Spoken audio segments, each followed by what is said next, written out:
Get 6 months of local news for just $2. You get unlimited access to the news and information you need to stay connected to your community.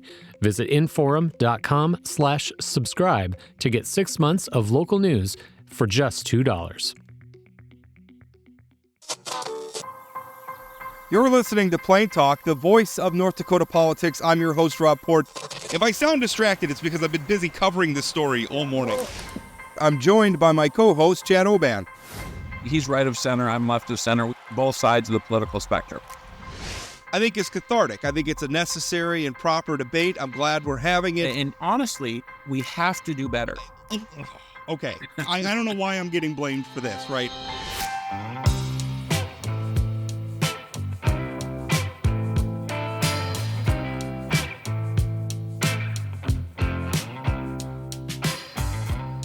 Welcome to Plain Talk. This is not Rob Port. This is Chad Oban. I'm moving over from the co-pilot seat over to the captain's chair today. Rob is taking the week off. He's going to help marry. His daughter Harley's getting married this weekend. And if you haven't read the column in the Forum over the weekend where he talked about what it's like to be a parent, I hadn't read it. And my wife turned to me and said, "Damn it, Port made me cry again." And so I think it was a really, really great column. But sitting in is Pat Finken, longtime political operative, longtime owner of Odney Advertising, has a history on the Republican Party going back decades. You're sort of retired now, Pat, right? I am more than sort of retired. I stepped down from Brighter Future Alliance as chairman at the first of the year, and obviously sold the agency almost 6 years ago now. So wow. So yes, I am in the real deal. Looking forward to going to Arizona for the winter. So yes, all of it's true.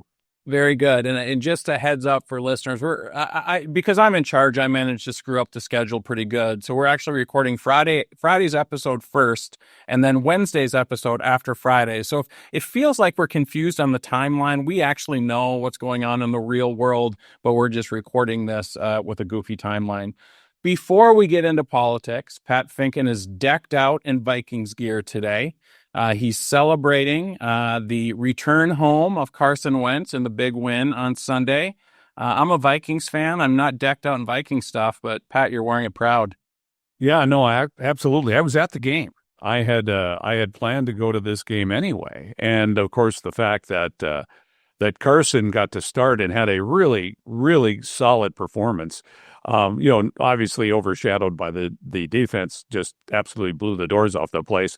But it was so much fun to be in that stadium for that game. It was crazy. But yeah, no, I just had to come, and since I was doing the show today, I had to make sure I washed my Vikings purple and had it so I could wear it on the show today, because I can't be happier for Carson Wentz and getting another chance and working with the coaching staff at the Vikings, who have rehabilitated other people that have struggled a little bit. Carson had a great first year, and since then has really struggled to find his way. And I have high hopes that this will be the start of something great for him. Yeah, there's no better place for a quarterback to rehabilitate themselves than with Kevin O'Connell. Did what Sam Darnold has done with so many others. So kudos to Carson Wentz. Kudos to the North Dakotans who are on the Vikings dance team as well. A great time to be North Dakotans. Pat, one of the reasons why I'm really happy you're here today is a lot of people, including me, both credit you and blame you for the one-party sort of system here in North Dakota. And it's a party that's changing. It's a party that's changed pretty dramatically from the days when we had a more competitive two-party system where you had sort of the traditional pro-business Republican folks running against maybe more traditionally moderate pro-agriculture, pro-labor Democrats. It feels, and maybe both parties have changed pretty dramatically, but in the realities, we have a one-party system in North Dakota. Can you talk a little bit about that evolution from your point of view? Again, many people credit you, and some of us blame you for the situation we're in right now. Well, I appreciate the credit. I will tell you, though, the credit belongs with people like Ed Schaefer and John Hoven. I happen to just be there to help during the process. But I will tell you, it has changed dramatically. I'm old enough to remember that back in the 90s, especially in the 80s, you guys, the Democrats, were in charge and had all the seats, and there weren't that many Republicans other than some legislators and one statewide. And really, it was Ed Schaefer that started that with Schaefer Means Business. It really captured the need in the state, but also the people and their imagination about what North could be. We were largely an agrarian economy, and still are, but almost exclusively in those days, and really had to ride the ups and downs of the ag market. And Ed came in and talked about the opportunities that being a pro-business state would have, and really won that election, and was the beginning of the avalanche. That then, when John Hoeven was elected in 2000, you saw him take what Ed had started and really build upon it. If you look at most of the people in the higher ranking positions in the state, especially Julie Fedorchak, Kevin Kramer, some of those folks, John put those people in those places, and others who are still in office today, whether through nomination or helping them get elected, and really started that. And one of the things I always find interesting now, that some of the newer faces to the Republican Party don't remember what it was like in the 80s. They've lost a little bit of, kind of the old, I like to say, they were born on third base and feel like they hit a home run, right? There's been a lot of work that's gone into getting us where it's been, but the evolution is definitely there, because you're seeing now where the success of the Republican Party was because of the pro-business, pro-jobs, and it's not even pro-business.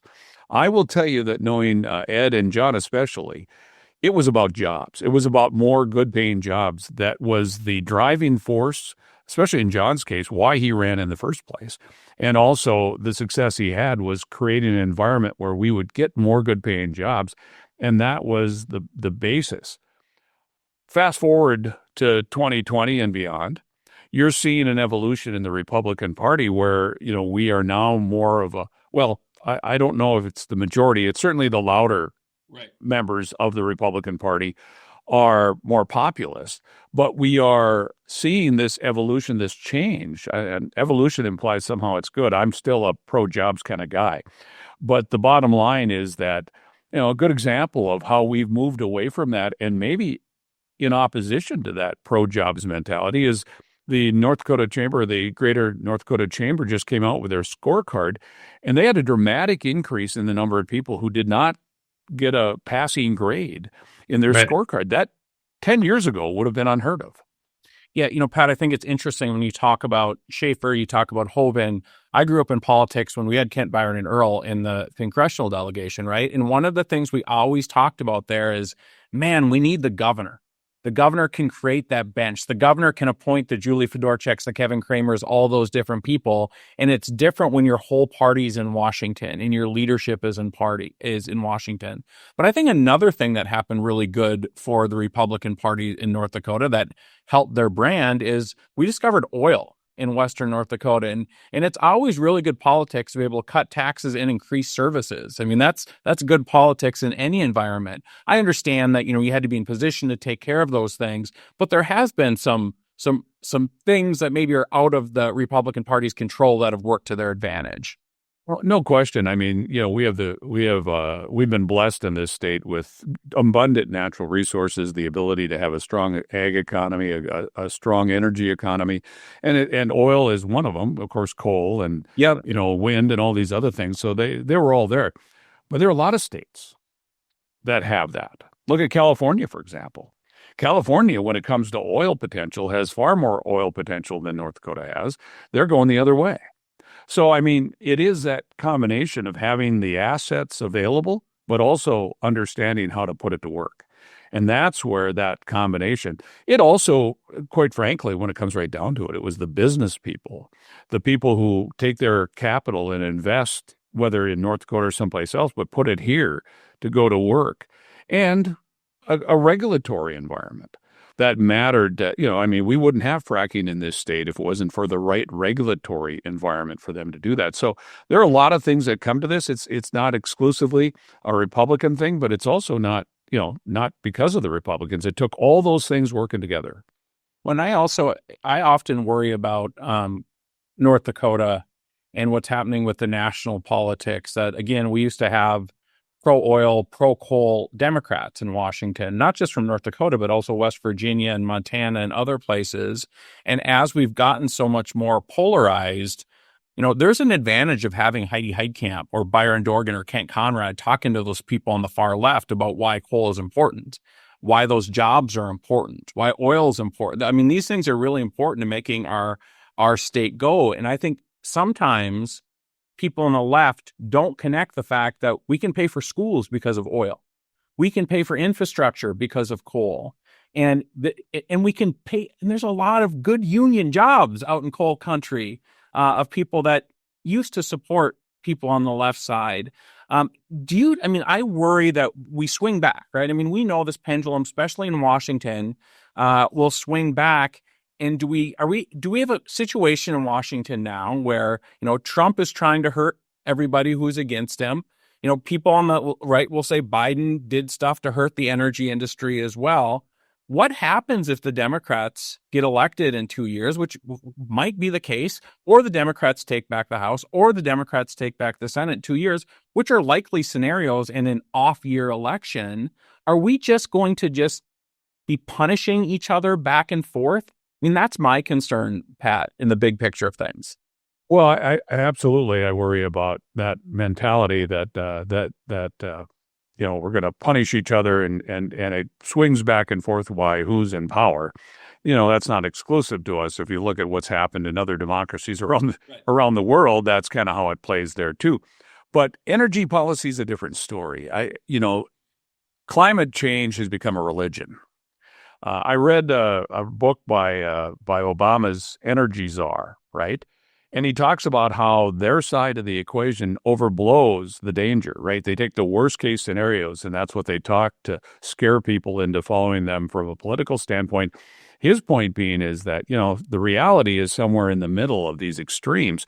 And we're finally starting to see the realization that beyond the political implications, the realizations of what this really means in terms of the cost of energy and how it affects people. Look at, for example, California is rolling back some of their most strident fossil fuel regulation because the cost of gasoline in California now, I think I read this morning, is $1.64 more than anywhere else in the country. You go up to the Northeast on electric power costs, same thing. Their energy costs have gone up. I think the realities of some of these policies, you look even at Germany, who really embraced the alternative energy mentality, and it killed their economy. You're starting to see some of that. So when it comes to energy policy, I don't know that it's as vulnerable as we were. The other reality is that there's always going to be some players on both sides who get to give voice to the things we need. Maybe it's not Kent and Byron anymore, certainly not Heidi anymore, but it's certainly going to be others who give voice to that. So I'm less concerned about the impact long term. Now, granted, we saw under Biden that there were some things that were done that put the brakes on the industry. But remember, during that time, we also saw growth in production. One of the great blessings is that a lot of energy production is done in private lands, not federal lands. And that creates a whole nother dynamic where people get to do more of what they got to do to make it work. Yeah, and I would also say I'm pretty impressed. You've mentioned the state of California twice in the first 10 minutes of this interview. That's a record for this podcast, but not surprising.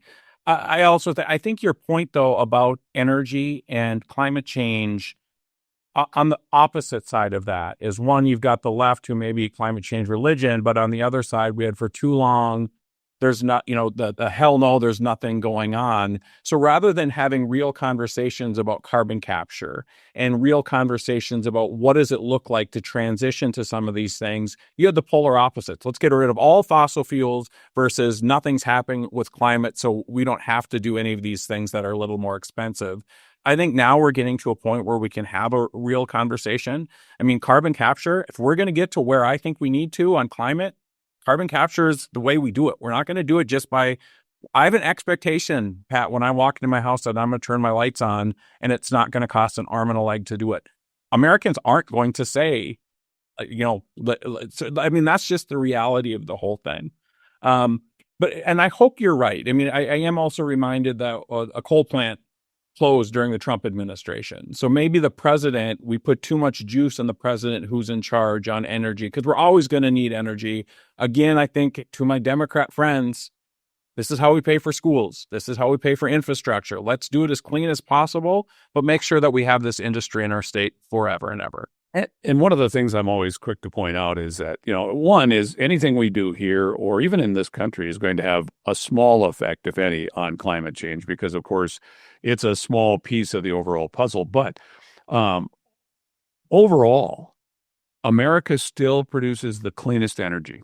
We have the cleanest barrel of oil production. We have the cleanest coal plants in the world. I mean, this idea that we can do more, absolutely. And quite frankly, if that's the rule of the land, that's, the idea that we do carbon sequestration here is absolutely imperative, because for two reasons. One, it is the rule of the land. It's where the world is going. If that changes, then maybe we don't do it anymore. But for those, you talk about paying for schools, you want to guarantee that there's a steady flow of income for schools for the next, 25 to 50 years. We need carbon capture in this state in order to do enhanced oil recovery, or we'll just see the curve on the Bakken continue to slowly ebb away. So it's got a lot of legs on a lot of different fronts, and that creates more people engaged in supporting it, hopefully. So, Pat, I want to shift gears a little bit from the state. You mentioned the evolution of the state political party, but you're also seeing an evolution on the national level, right? I mean, part of what we're seeing here is sort of the Trumpian way of doing politics. Yesterday it was, we shouldn't use Tylenol, and it's just one thing after another sort of distraction. I think somebody like John Hoeven is put in a really tough position, because frankly, I think you obviously have known John, I think, for most of your life. I've witnessed him as a leader in this state for 25 some odd years. This isn't like the Trump way of doing politics is not the way John Hoeven does politics. John Hoeven likes to work out a problem. He likes to bring people together and that type of thing. How do we get to a place where we can get back to that normie Republican, pro-business Republican, when the top of the GOP is saying things like, don't use Tylenol anymore because because a Kennedy told him to? I mean, Pat, what world are we living in here? Well, number one, there are also a lot of good things going on at the very same time. We are fixated on Trump, and especially those of us with some feet in the political world, we tend to be fixated. But there's a lot of good things going on. This AI boom, the data center boom. I mean, North Dakota's opportunities in data center. I think who's president matters, right? I tend to support him on immigration issues. I'm a Chamber of Commerce Republican. In fact, served on the board, the U.S. Chamber Board, for 6 years. We've got to fix our immigration system. And that doesn't mean no immigrants. It means do it right and get the right kind of immigrants to help our economy go. But this idea that it's all, it's like we live and breathe on whatever the president's latest success or failure is it's a small piece of the overall puzzle. And there are tremendous opportunities, especially right here in North Dakota. That was one of the things Kelly Armstrong touched upon when he spoke to the Petroleum Council annual meeting, is talked about all the things going on in North Dakota and in this country that provide great opportunity for jobs and in our case, opportunities to use the excess natural gas that's produced in North Dakota. Yeah, I mean, yes. But guess what? He's the president and he wants all of the focus on him. And so to sort of ignore the fact that he's saying Tylenol support creates autism, or, I'll tell you, I've heard stories about immigrants being, picked up here in Bismarck and their kids are left behind. And now the schools are having to figure out what to do with those kids to make sure they're fed and those kind of things. It's great that we want to have a conversation about immigration, but having ICE run around and lock up dads and moms in places like Bismarck at schools that people are trying to do better, I don't think that's what you or I want. I mean, in all the years that we've dealt with this, whether it's the Obama administration who had kids in cells, we can go down and pick off all the abuses, but when you're talking about the sheer number of people involved in this, there is no perfect solution. And there will be examples that we do not sit well. And don't get me wrong, not everything Trump does is great in my book. I particularly don't like the way he deals with people and issues. But some of the things he's doing is great for America, right? And great for, especially great for North Dakota. But that being said, no matter how we approach this, whether you go back to the 50s when they did a similar kind of effort to get rid of illegal immigrants here, however you do that, there's always some problems and some abuses in that. It's never going to, either we're going to have too much or we're not going to enforce the law, and we've got them coming by over the border in the millions like they did during the Biden administration. The problem is that there's no easy solution to something this big, right? So I get that we should be concerned about those things, but the reality is that it's something we have to address and fix, and we have to enforce the laws of the land. You don't have a country if you don't enforce the laws of the land. But Pat, you just said earlier, we want to make sure we have the right immigrants here, right? That's called, oh, go ahead. Yeah. And last week, he put $100,000 fine or fee on people who are coming over here with H-1N1 visas who are filling our jobs as doctors and nurses and college professors. If those aren't the immigrants that we want here to fill our jobs, and we need immigrants in the state to fill our jobs, who are the immigrants that we do want? Well, one of the things that I've often said is ridiculous because of current immigration policy, not Trump policy, longstanding policy, is that we educate the best and the brightest in the world and then don't let them stay here because we don't allow people to immigrate here. Keep in mind that change applies to only new, not existing people coming through that program. But it has to be part of a comprehensive effort that says, okay, you come here, it's because we have the economic need here. Do we want to take some people that are escaping war and violence and things like that? Sure. But the bottom line is the primary reason for immigration, and this is a mistake that's happened all over the world, especially in the democratic countries of the world, is that we just took everybody. And we need to get to a point where we're recruiting people that help build this country, and we're responsible for making them the people that can actually do it. So when I talk about the right immigration policy, I'm talking about a comprehensive one that enforces existing laws. And quite frankly, if you're here illegally, I don't want to see you become a citizen. Do we create a way for them to pay a fine and maybe stay in this country with a green card? Maybe, but not unless we fix the other way to get in here legally. What's the role of business in all of this? Because one of my biggest frustrations, and we're locking up this immigrant that came over here because they needed to feed their family, and they get locked up and they sent away, and that business owner often gets slapped on the wrist. Why aren't we shutting down those businesses that are hiring folks that are coming over here are illegal? I mean, if we want to shut this down, nobody's coming here if they can't work. The problem is that and there are examples, plenty of examples of people that hire, Fargo just had a kind of a mass deal in one of their restaurants where virtually the whole staff was here illegally. That person will go to jail. He will be charged. He will go to jail because he hired and had people working for him here that he knowingly were illegal. Those kind of people should be dealt with, and we do have laws to address that. The problem is the fraud in the process allows a lot of people, just like getting a fake passport or a fake driver's license or whatever. So if businesses knowingly and, hire people like that, and quite frankly, knowingly do it, but also then kind of turn a blind eye, because it's one thing to say, yeah, I'm going to knowingly hire. It's another not to have in place the processes to make sure that you don't do it. Then they should pay a price. And under current law, they will. The problem is there's so much fraud in that it doesn't always happen the way it should. But businesses should be held accountable if they do it. Yeah, Pat, we could probably talk about immigration. And one thing that I will say is I think we need comprehensive immigration reform. We're not doing that. We haven't had the political appetite to do that.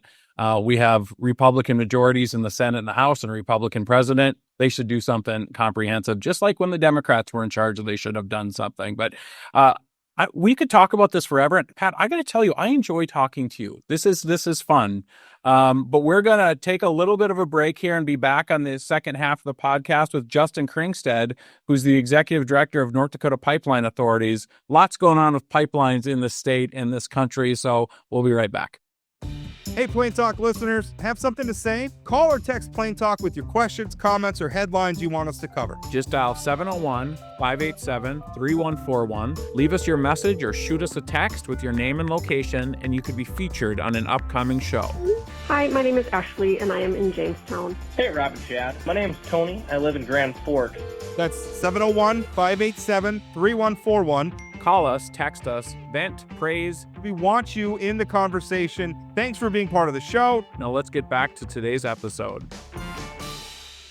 All right, welcome back to the second half of Plain Talk. I got to tell you, Pat, I really enjoy talking to you. You're wrong on so many things, but at least we have the same set of facts when we talk about things, which isn't often the case in a political dialogue. So a good conversation. Our guest here today is Justin Kringstad, who's the executive director of the North Dakota Pipeline Authority.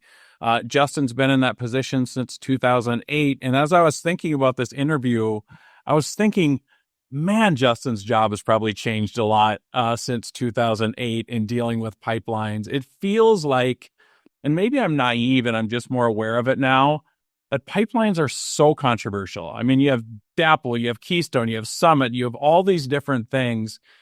Before we get into the Bakken East conversation, do you feel like your job has gotten more complicated or controversial? Because it's not just like one side that's against them, or, you know, it seems like the far right and the far left both have concerns, the NIMBY arguments. How are things, Justin? Yeah, so it's been an interesting journey, right? So getting started in North Dakota, really kind of pre-Bakken, some of my earlier work with the Geological Survey, then transitioning into this role in 2008, and really at the very cusp of things getting exciting for the oil and gas sector in North Dakota. So we had no idea at that time how big and how grand things were going to get from a volume perspective, from a logistics and challenges. So it really kind of growing with the progress, trying to stay ahead of it as best you can. This has been a play that has challenged all the experts all along. It's always surprising us on what type of levels of production, but kind of getting back, directly to your question about, how the role has changed and evolved. Yes. So prior to really kind of the Keystone XL, I would say, in my memories, what kind of kicked off, really the attention on it. Obviously, I wasn't in the profession during the Trans-Alaskan pipeline, so I don't know what type of attention a project like that brought. But really, once that, it brought pipelines, pardon the pun, to the surface, right? This is an industry that largely works out of sight, out of mind. That's the way they enjoy operating. They like to just be a key asset for our economy and work, kind of out of sight, out of mind for the common everyday person. But really, it has evolved, a lot more attention. So we do a lot of education. I'm always at events talking with, whether it's industry professionals, the general public, teacher education events, and just trying to educate people of what are pipelines. It's such a mysterious industry because everything happens, outside of view, right? It's not like other infrastructure that you can point to and say exactly, this is what it is, this is what it looks like, this is how it impacts you in your everyday life. So it has been. It's been never a dull moment in the last 17 years, and a lot of exciting stuff yet to come. Well, that's one of the reasons why I was hoping you could join us, and I appreciate you adjusting your schedule to do this, because I was at the Petroleum Council annual meeting and saw your presentation. And I mean, it's been an interesting road, and of course, infrastructure is always challenging, but it's gotten a little more challenging with some of the things that Chad pointed out. But the reality is, there's some exciting things going on in this state and in this nation, but especially in this state. And if it's all right, I'd like to jump right into that Bakken East pipeline. The potential for solving all kinds of problems in North Dakota, but also the economic impact opportunities that comes with. I was fascinated by it. Before we get into kind of those things, though, can you describe for our viewers a little bit about what that project is, how it came about, where it's at, and then we can get into the potential for the future? Yeah, and I'm going to take a step even further back for a little bit of context for folks. And so North Dakota, everybody's heard of the Bakken oil play, right? And it is just that. From an economic perspective, the Bakken resource is largely driven by the oil economics. But with every barrel of oil that gets produced in North Dakota, you get natural gas that comes to the surface with it, just like a Diet Coke, right? You can't drink Diet Coke without the fizz. You can't pull up and produce a Bakken barrel without the fizz, the natural gas that comes to surface with it. And because of that dynamic, you have to have a means in order to manage the natural gas production. And the current infrastructure has been challenged really since day one. People are very familiar with some of the flaring challenges we've had in the past. We've been able to get ahead of that in very successful fashion in the last couple of years here. But long term, we need major natural gas infrastructure investments to continue. These wells get actually gassier as they get older, so they produce more natural gas relative to oil. So the challenge doesn't get any easier. It actually amplifies in these outward years. And so when we're looking at a 10, 20, 30-year infrastructure build-out plan, we have to address that. And we've got a couple of options in North Dakota. So the traditional model that we've used in the past, because we didn't have economic drivers and opportunities here in North Dakota, was you develop or expand or put North Dakota natural gas on another pipeline and it goes down to Chicago or it goes down to the Rockies, and it's benefiting some other economy where they're going to build plants and power and all these exciting things for their economy in those other states. What we have now, which is very unique, is an opportunity where things are starting to align, where we've got the upstream need, or we need more natural gas transportation out of Western North Dakota. We've got tremendous opportunities developing across central and eastern North Dakota to marry those two dynamics, where we've got large demand coming in the eastern portion and central portion of the state. We've got a need on the western side. And so the Bakken East project is exactly trying to address that opportunity to say, let's build a large-scale project from center of the Bakken all the way over to that Fargo community area and marry these two needs and propose and present all kinds of opportunities for companies looking at the need for more energy, whether that's for traditional power, data centers, industrial, commercial opportunities, expansions in communities. The list goes on of who is going to benefit from expanding natural gas in that direction. Justin, can you talk with? Oh, I'm sorry, Pat. Can you talk about the $500 million? What exactly that means? Is that just a chunk of money you're given to the companies, or is it a guaranteed loan, or what is North Dakota's stake in this? Yes, so exactly. So perfect question. So the Pipeline Authority, when it was set up back in 2007, really to start addressing the transportation needs, it was given a whole lot of tools, and that the agency is 100% non-regulatory. It's under the North Dakota Industrial Commission.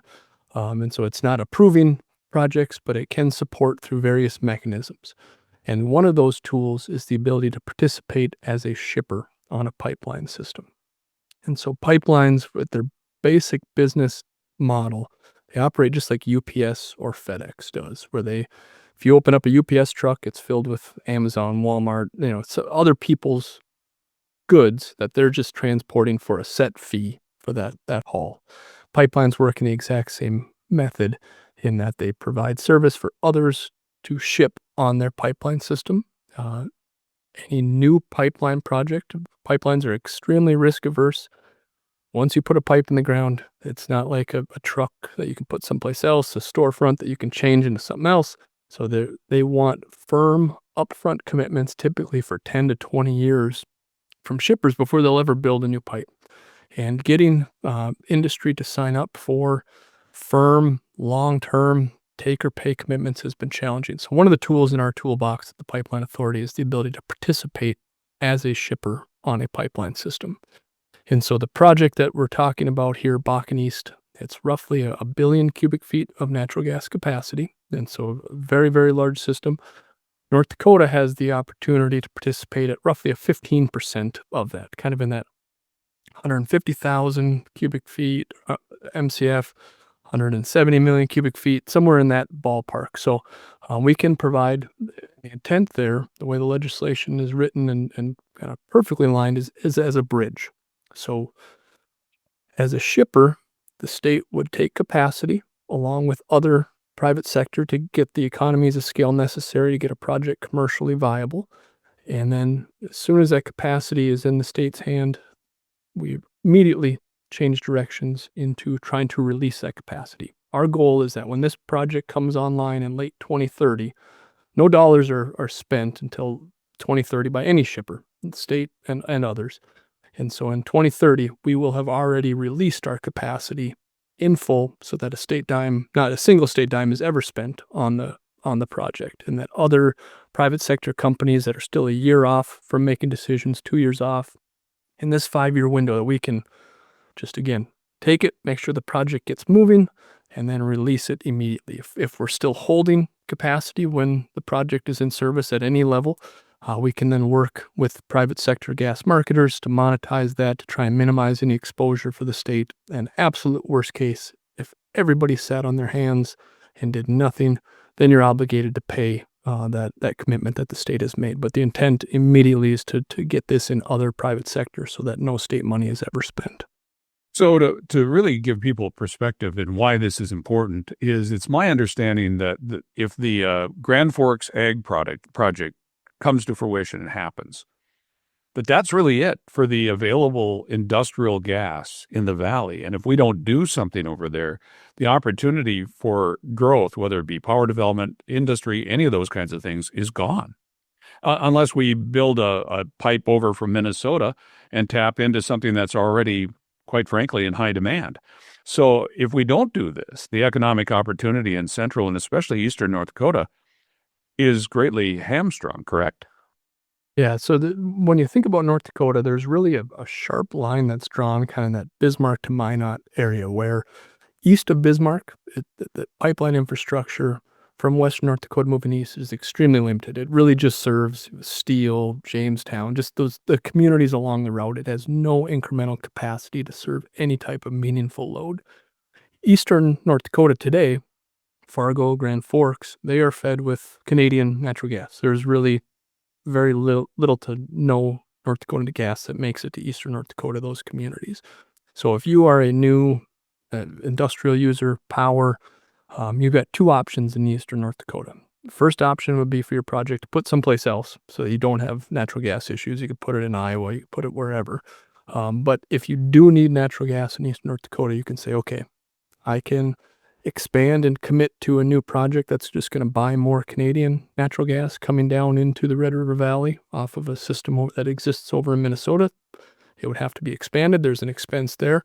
Or we can start to look west and say, okay, here's another project that finally we've got an opportunity to say we don't have to look to Canada any longer for that natural gas supply. We can look to a domestic source. From a supply security standpoint, there's a whole nother argument to be made that right now eastern North Dakota is fed really with one option, and that is coming down from Canada, and it comes down through western Minnesota. If anything ever happens to that line, whether it's maintenance, unexpected outage, incident, God forbid it happens in the winter, that gas supply is cut off, and it's an emergency situation extremely quickly. So having, even on the supply security side, a secondary option for natural gas into eastern North Dakota, there's a whole nother case to be made that from getting domestic U.S.-based natural gas to our friends and communities in eastern North Dakota makes a ton of sense, along with everything we've already talked about on the oil and gas sector. And Justin, right now, like we're flaring off a big chunk of this natural gas. Is that correct? I mean, so when I hear you talk about this, I think about the conversations we had with Applied Digital not that long ago about data centers and the energy consumption of data centers. And one of the things that will keep energy prices low is that we do have excess that we're either shipping off to other places or we're losing in the atmosphere. I mean, is that one of the goals here, is just to create another pipeline of energy, yes, to help balance out, like, as we're bringing in industry. I can't help but think about these data centers and what this could mean for them in eastern North Dakota. Yeah, and so to quickly answer your first question, I'm proud to say that the private sector, they've stepped up. Flaring is now down to 4%. And okay, so it is wow, no longer great. the 25, 30+% that it's been in the past. What that means, though, is that's twofold. Pipelines getting developed, but also operators in West North Dakota, largely the appetite is not there to let natural gas flare in the same way it has in the past. So what that means is that if we don't have natural gas solutions in place, operators just will not drill. They will simply just delay or move rigs and capital to Oklahoma or other places where they don't have natural gas challenges, and they will just throttle down activity in West North Dakota until space frees up. So what you're saying is they don't want to burn away something that they could be selling at Correct. this. Okay. Yes. Well, and that's always been the case, quite frankly, Right. is that nobody wanted to do that because the state doesn't make their cut. The people that have the companies don't get paid for that. There's no revenue coming from it, and the royalty owners don't get paid in that. So I think from day one they've wanted. The problem is it's had nowhere to go, and this is a big idea solution. There's been a lot of, Justin, you can speak to this. There's been a lot of things done. And in process, like the new Basin gas plant that's coming online, those kinds of things to fix this problem, but none of them have the scale that this could help address. Correct. And so, I mean, really the changing dynamic in the power sector, whether that's for just traditional getting electrons onto the grid or for data centers that Chad was mentioning with Applied Digital and some of the projects they've got going on, the conversation has completely flipped from a scenario where we were just trying to find any means of moving natural gas and energy out of West North Dakota to a point where now we've got people coming here saying we want it, we've got opportunities, and it's been exciting the last 18 months as this project behind the scenes has really gotten the momentum that it has. Justin, can you talk about the timeline? Because it feels like, I think the things that I read, there's 2 phases. One to central and then one to east. What's the timeline for that? Yep. So right now, any pipeline project, you're typically from when it's made public, you've got 3 to 5 years of just regulatory right-of-way work to get done. This project in particular has been in the works for well over 10 years. It's in just the business development and up, work to get to this point. So we still, though, the plan right now is 2 segments, a west segment, which would be done late 2029. That's from Watford City to the Underwood, North Dakota area. And then the second phase right now, the plan is to construct that the next construction season, have that in service by late 2030, all the way over to the Fargo area, as well as a new lateral that's been added to the project down to Ellendale, North Dakota for Applied Digital. Which is, we've talked a lot about the data centers as part of this, but the opportunity is not just limited to that. One of the things that we've run into, especially in eastern North Dakota, all the way down to Wahpeton, is that we have not been able to take advantage of value-added agriculture. This is value-added energy, right? Well, what about agriculture, right? We all know the more that we handle here, produce here, and add value to in North Dakota, the better it is for everybody, including our farmers and ranchers. This opens the door for more value-added agriculture in North Dakota, does it not? Especially in the central and eastern part. Part of this eventually will even get to mine it, as I understand. So perfect. Yeah, I'll start with the ag and energy nexus and bringing those together. Absolutely. Just in conversations this morning with a project that's looking at fertilizer. Natural gas is their biggest feedstock for fertilizer. And so whether or not this project is a good fit for that, and there's absolute grain drying, all kinds of opportunities. The project that just got completed less than a year ago to Wahpeton, again, today that's served with Canadian natural gas coming down into Wahpeton, and this would change that dynamic as well as this project would get east. And then on forgetting the second part of your question. Minot. Minot. Yes, there is a second project not tied to the Bakken East that is becoming more and more public now, which is from Tioga to Minot for some other industrial loads. So we've got all kinds of exciting stuff. You sit back and you start putting on paper. You've got the Wahpeton project less than a year ago. You've got the Bakken East project. You've got the project, the Minot industrial pipeline, the Tioga to Minot, another pipeline being built to that new Basin power plant. And so there are so many exciting solutions coming. This is something that we absolutely need, every single one of these pieces. And instead of me now being on here with a doom and gloom scenario where we're going to see capital constrained and everything else, this is as exciting as it gets. I couldn't be more happy to see what the private sector's out there doing. One of the things that I think, and before we run out of time with you, one of the things I think is important to remember that even if other new projects don't come on board, North Dakota has an increased demand for electricity, and the best way to get there is natural gas. And that's going on all over the state. We're going to need to do something, even if the rest of it flatlines. We have to do something when it comes to electric generation. Is that the case?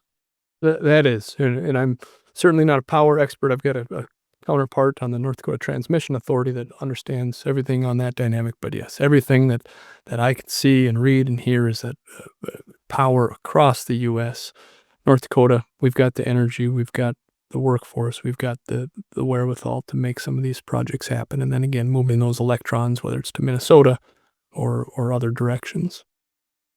Justin, just backing up a little bit and more generally about pipelines. I mean, it's a lot of miles and a lot of, I assume, some private land that these pipelines go through. What is the process for the company to build that sort of community, to get buy-in from landowners, that type of thing? Do you expect any problems with this? Because it feels like that's usually when pipelines get into trouble, when landowners get a little bit nervous or say, NIMBY sort of arguments, and you hear eminent domain and everybody gets sort of angry.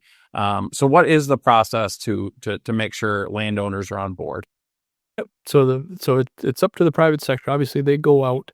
The Bakken East project would be FERC regulated, so it's the Federal Energy Regulatory Commission. So that is a federal regulatory process on the siting side. But before any of that gets started, WBI on the Bakken East has already publicly said they've been out. They've got 85% approval from landowners so far, as they've even just started to get survey access onto land. Natural gas pipelines, in general, typically are much more well received. I wouldn't even.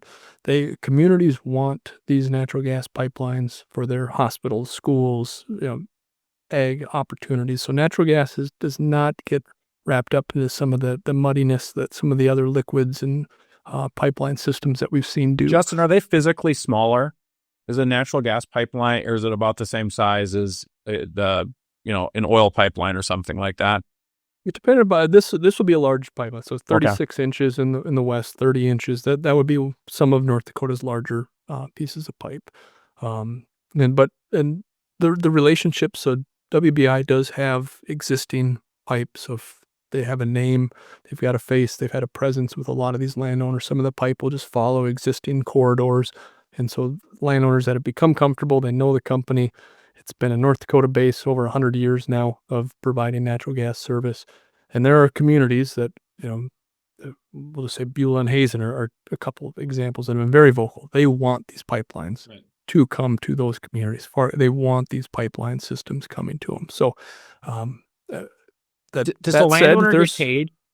Yes, the landowner is paid a right-of-way and easement agreement that gets put in place, just like any other linear infrastructure. But again, there's always challenges, but the key is upfront early communication in any pipeline project. You got to open that conversation, see what's important to that landowner, make adjustments as necessary, and work through the process. It's not easy, but I think there's ways to get it done and to keep everybody one of the things happy. that infrastructure is facing is influences beyond just the landowner himself, but there are people out there trying to undermine these kind of projects all over the country.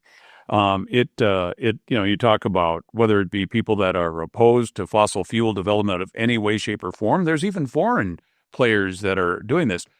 Your point about early and often communication and working out front is the key to making sure that we don't get upside down in this project, because there will be people who want it to fail. And yet we can't afford to have that happen because of all the reasons that you've laid out. So, I think it's wise for you to recognize early on that this communications and aggressive communications is important. Yeah, absolutely. I know that there will be community outreach events on schedule very soon, coming months. And so yes, people will, the landowners along the route, again, many have already been contacted and in conversations with WBI, but then the broader community base and will certainly be. Well, I think the one thing that might be nice about this pipeline compared to some of the other ones that have gotten into trouble is It's just in North Dakota, right? And North Dakotans, I think, understand energy infrastructure much better than maybe our folks down in South Dakota or some of the neighboring states. I mean, we're used to this stuff. This is part of who we are. But I agree with Pat. I mean, there are people who are against anything. And it's a weird coalition of the right and the left, right? The far right and the far left. So I think that early communication is great. Well, Justin, any final words or any final questions, Mr. Finken? No, just thank you for coming on. This is a vitally important project that has some tremendous opportunity for the state. So I appreciate you taking time. I know how busy you are, and so it's great that you could join us. Yeah, Justin, we really appreciate it. And like we said earlier, we sort of did this show in reverse order. Usually we have a guest on and then the host talks smart. This time the host talked smart and then we had the guest on. So again, thank you, Justin, for being on today. Thank you to all of our listeners. As always, if you want to leave us a voicemail or a text, you can reach us at 701-587-3141. Follow us on TikTok, YouTube, Facebook, and X at Plain Talk ND. Next week, Rob will be back. Again, good luck to Rob and his family as Harlan gets married this weekend. A very exciting time. But Rob will be back next Wednesday, and I think I will be here too. So they'll be we'll back to be the normal co-host. We'll miss Pat, but certainly thank him for his guest hosting this week. Thank you, Pat. Thank you, Justin. See y'all next week. Thank you. That's it for today on Plain Talk, the voice of North Dakota politics. Plain Talk is a production of Forum Communications Company. Got a question, comment, or suggestion? Leave us a voicemail or send us a text message at 701-587-3141. That's 701-587-3141. If you haven't subscribed to Plain Talk yet, you can find us on YouTube or your favorite podcast platform like Spotify or Apple Podcasts. For those of you who are already hooked, give us a rating or review. And don't forget to share or tell a friend. Special thanks to my co-host, Chad Oban, and from myself and everyone at Plain Talk, thanks for listening.